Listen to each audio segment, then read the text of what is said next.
Assalamualaikum warahmatullahi wabarakatuh. Halo, salam sehat dan semangat untuk kita semua. Perkenalkan, nama saya Bilkis Fikriah, mahasiswa program studi pendidikan IPA FKIP Untirta.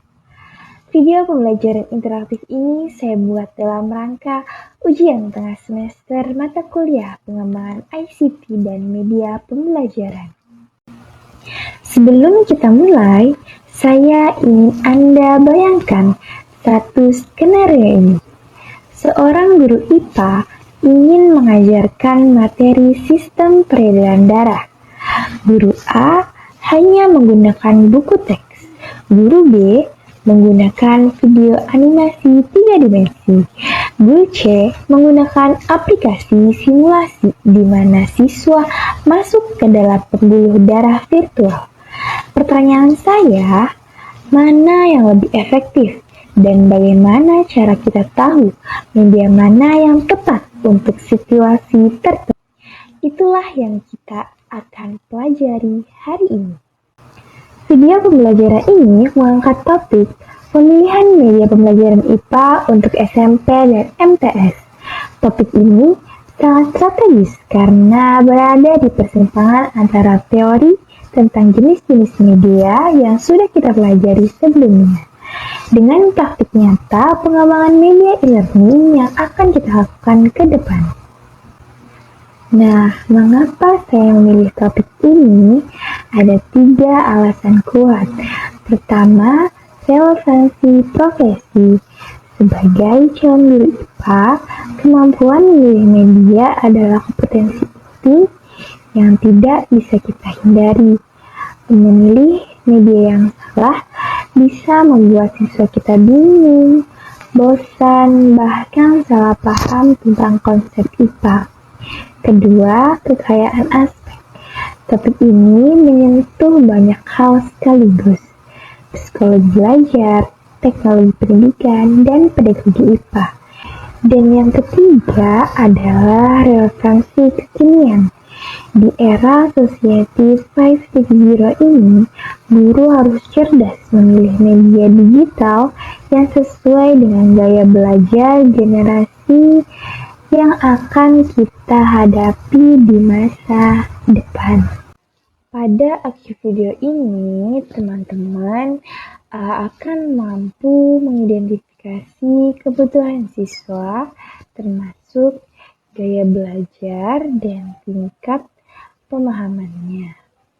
Kedua, menentukan media pembelajaran yang selaras dengan tujuan pembelajaran.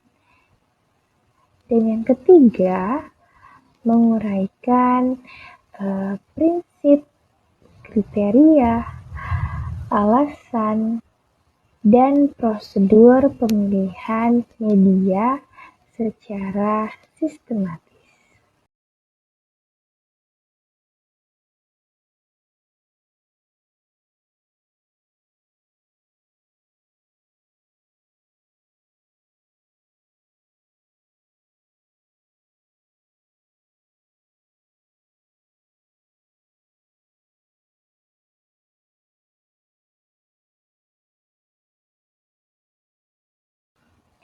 Mari kita mulai dari definisi. Pemilihan media pembelajaran adalah proses pengambilan keputusan yang dilakukan guru secara sistematis untuk menentukan jenis media yang paling sesuai, efektif, dan efisien dalam mencapai tujuan pembelajaran. Nah, kata kunci di sini adalah sistematis dan tepat sasaran. Pemilihan media bukan hanya sekedar tren, bukan karena terlihat canggih, bukan pula karena gratis semata, tapi karena media tersebut memang paling sesuai untuk siswa kita, materi kita, dan pembelajaran kita. Nah, salah satu landasan teori yang sangat penting dalam pemilihan media pembelajaran adalah kerucut pengalaman dari Edgar Dell tahun 1969. Teori ini menggambarkan pengalaman belajar seperti sebuah kerucut terbalik. Di bagian paling atas terdapat pengalaman yang paling abstrak. Misalnya, peserta didik hanya membaca simbol, kata, atau teks. Nah, semakin ke bawah, pengalaman belajar menjadi semakin nyata dan konkret. Pada bagian paling bawah kerucut, terdapat pengalaman langsung, yaitu ketika peserta didik benar-benar melakukan atau mengalami sendiri proses belajar tersebut. Nah, implikasinya bagi kita sebagai calon guru IPA adalah semakin nyata pengalaman belajar yang kita berikan, maka semakin mudah pula peserta didik memahami materi. Nah, karena itu penggunaan media seperti video, simulasi, eksperimen, dan praktikum menjadi lebih efektif dibandingkan jika peserta didik hanya membaca buku atau mendengarkan penjelasan semata. Berdasarkan RIMA 2016, ada 6 prinsip utama yang harus menjadi kompas kita dalam memilih media. Nah, yang pertama ada kesesuaian. Media harus sesuai dengan tujuan pembelajaran yang ingin dicapai. Jika tujuannya adalah siswa dapat memahami proses dinamis fotosintesis, maka video animasi jauh lebih sesuai daripada gambar yang diam. Nah, yang kedua ada kemudahan. Media harus mudah digunakan oleh guru dan siswa. Media secanggih apapun tidak ada gunanya jika guru tidak bisa mengoperasikannya dengan lancar. Yang ketiga ada kemenarikan. Media harus mampu menarik dan mempertahankan perhatian siswa. Otak manusia selalu lebih tertarik pada sesuatu yang visual, bergerak, dan berwarna.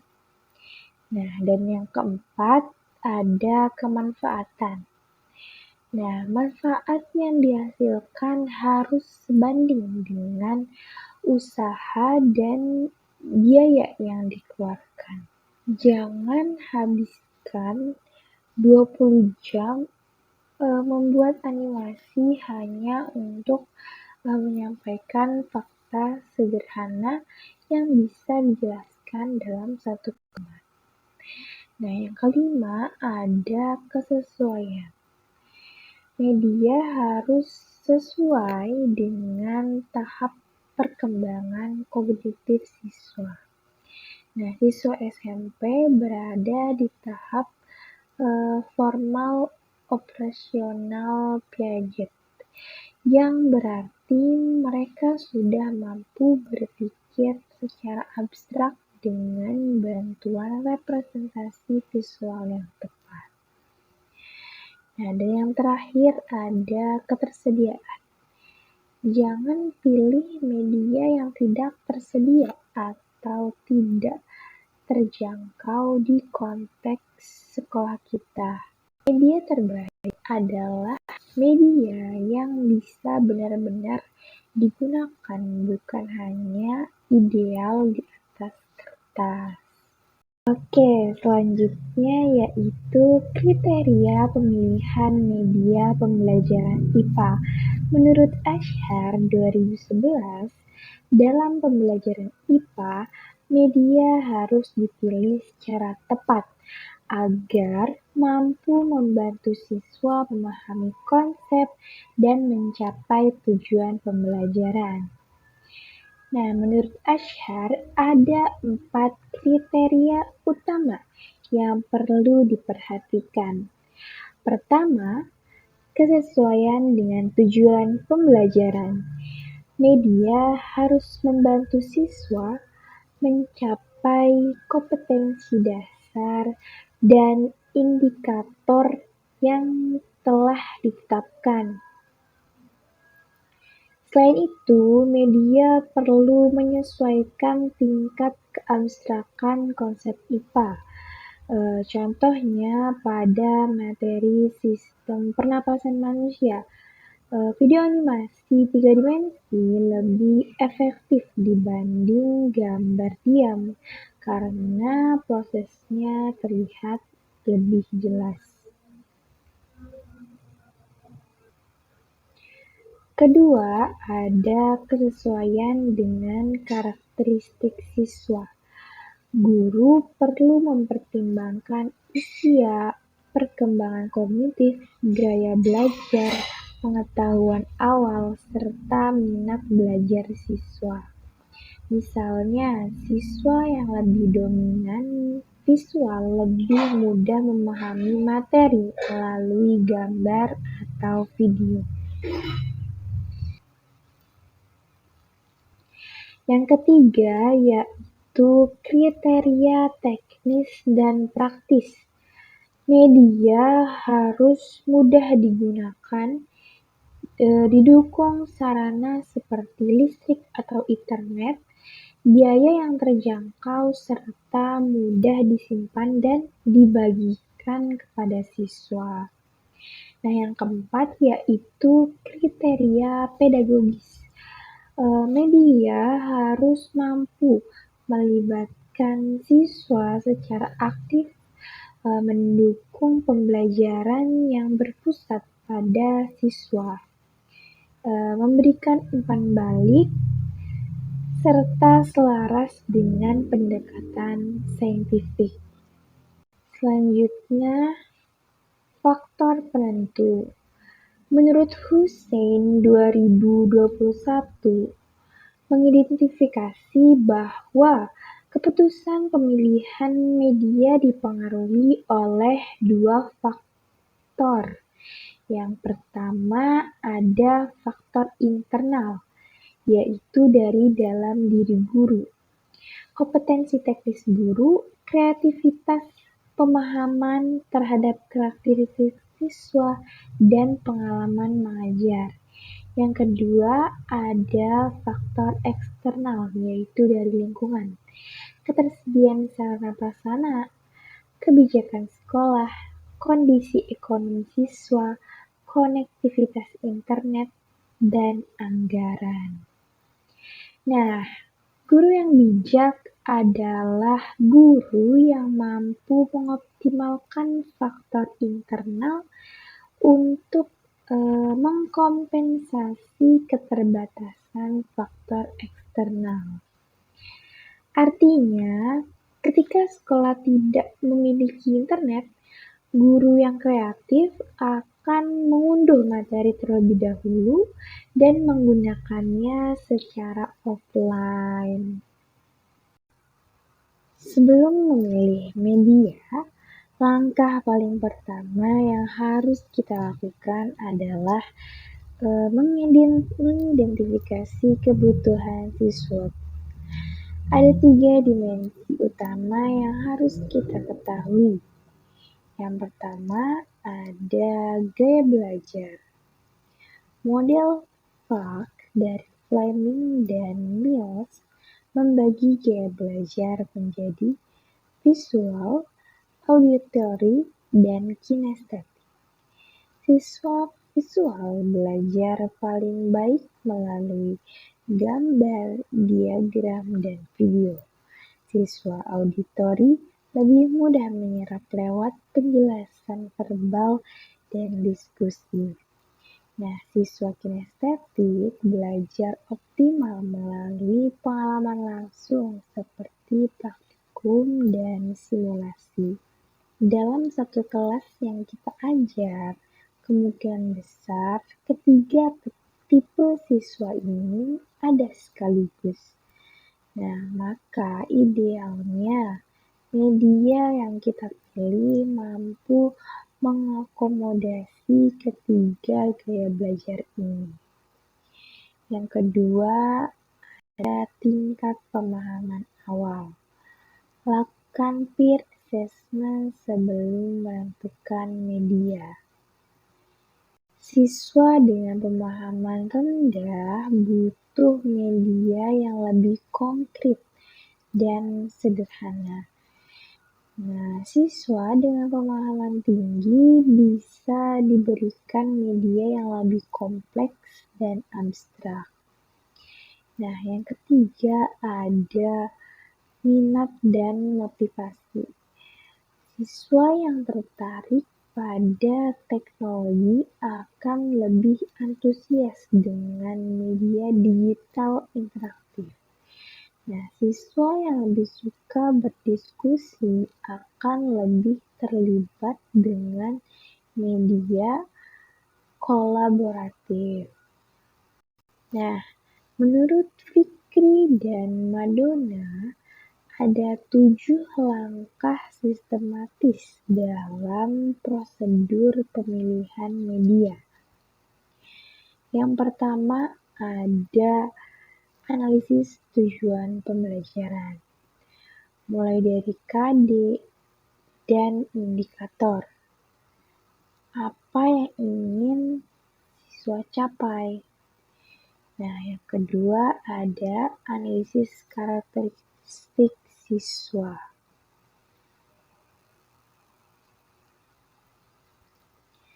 Kenali gaya belajar, kemampuan awal, dan kebutuhan khusus siswa.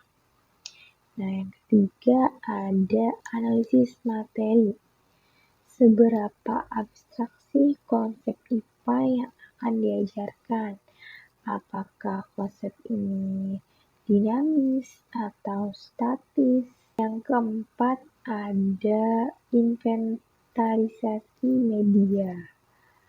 Membuat daftar semua media yang tersedia di sekolah dan yang bisa dibuat sendiri.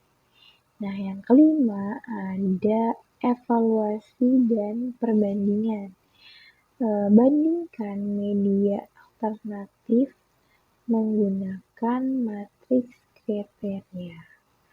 Yang keenam ada pengambilan keputusan dan justifikasi. Nah, pilih media terbaik dan dokumentasikan alasannya di RPP.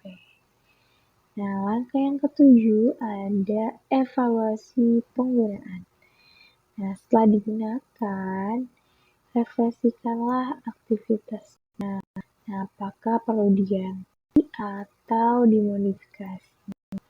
Nah, inilah siklus yang terus berulang dalam praktik mengajar kita. Oke, selanjutnya yaitu sesi kuis nih teman-teman.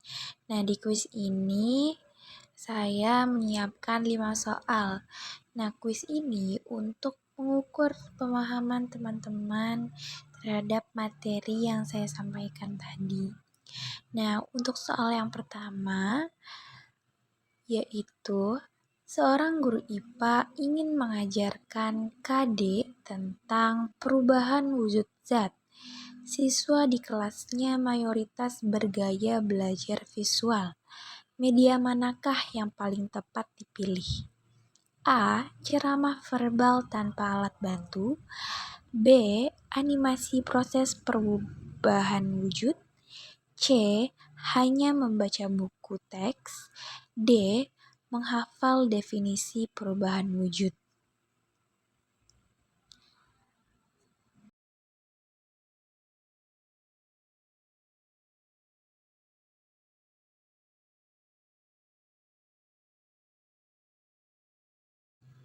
Oke, soal yang kedua. Manakah yang bukan termasuk prinsip pemilihan media menurut RIMA 2016? A. Kesesuaian, B. Kemahalan, C. Kemanfaatan, D. Kemenarikan.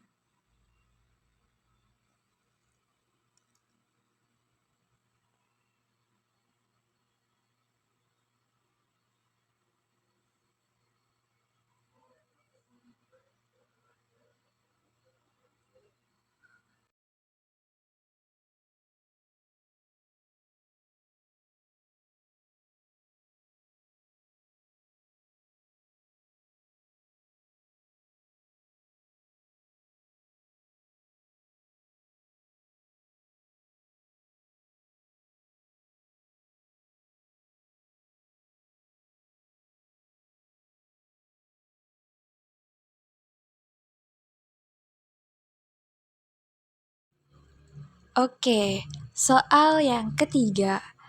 Dalam kerucut pengalaman Edgar Dale, pengalaman belajar yang paling konkret adalah A. Membaca simbol, B. Menonton gambar diam, C. Melakukan pengalaman langsung, dan D. Mendengarkan ceramah.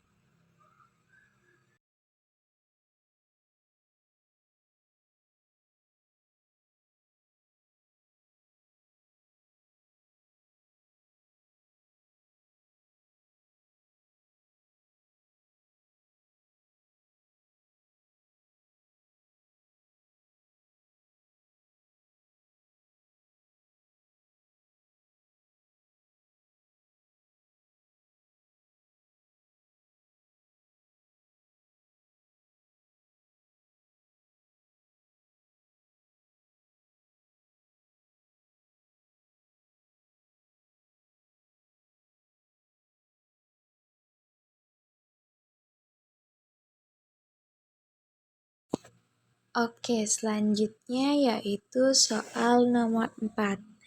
Sekolah X tidak memiliki akses internet yang stabil.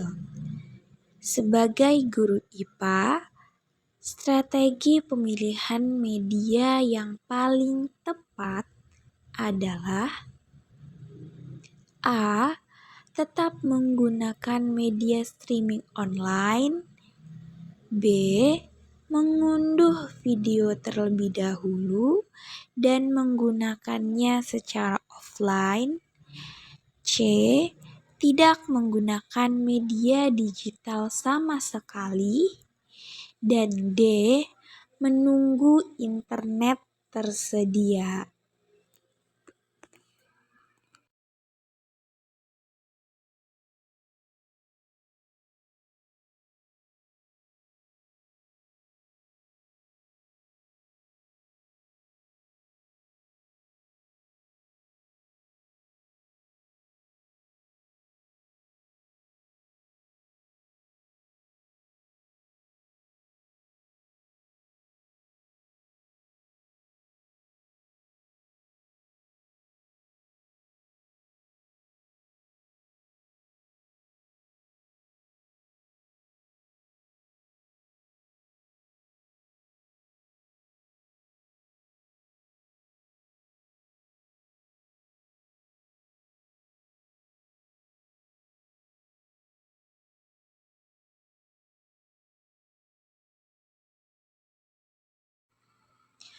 Oke, soal yang terakhir. Prosedur pemilihan media yang benar dimulai dari A. Memilih media yang populer, B. Analisis tujuan pembelajaran terlebih dahulu, C. Melihat ketersediaan anggaran, D. Menanyakan preferensi siswa saja.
Oke teman-teman, kita telah sampai di penghujung video pembelajaran ini. Mari kita rekap apa yang sudah kita pelajari. Yang pertama, ada pemilihan media adalah proses sistematis dan berbasis keputusan yang harus dipertimbangkan banyak faktor, bukan sekedar ikut tren. Yang kedua, ada 6 prinsip utama, yaitu kesesuaian, kemudahan, kemenarikan, kemanfaatan, kesesuaian perkembangan, dan ketersediaan. Ini adalah kompas kita dalam memilih media. Kita juga memahami bahwa karakteristik pemilihan media pembelajaran perlu disesuaikan dengan tujuan pembelajaran, karakteristik siswa, aspek teknis praktis, dan aspek pedagogis, agar media benar-benar efektif digunakan. Keempat, yaitu identifikasi kebutuhan siswa, termasuk gaya belajar FAK, pemahaman awal dan minat. Ini adalah langkah pertama yang tidak boleh kita lewati. Dan yang kelima, ada prosedur, yaitu 7 langkah dari Weekly dan Madonna memberikan kita pandangan sistematis, praktis, dan dapat langsung diterapkan di lapangan. Sebagai calon guru IPA, kemampuan kita memilih media yang tepat adalah salah satu investasi terbaik untuk masa depan siswa kita. Nah, setiap pilihan media yang kita buat, sekecil apapun, berdampak langsung pada pengalaman belajar mereka. Semoga video ini bermanfaat. Mohon maaf bila ada kata-kata yang kurang berkenan. Wassalamualaikum warahmatullahi wabarakatuh.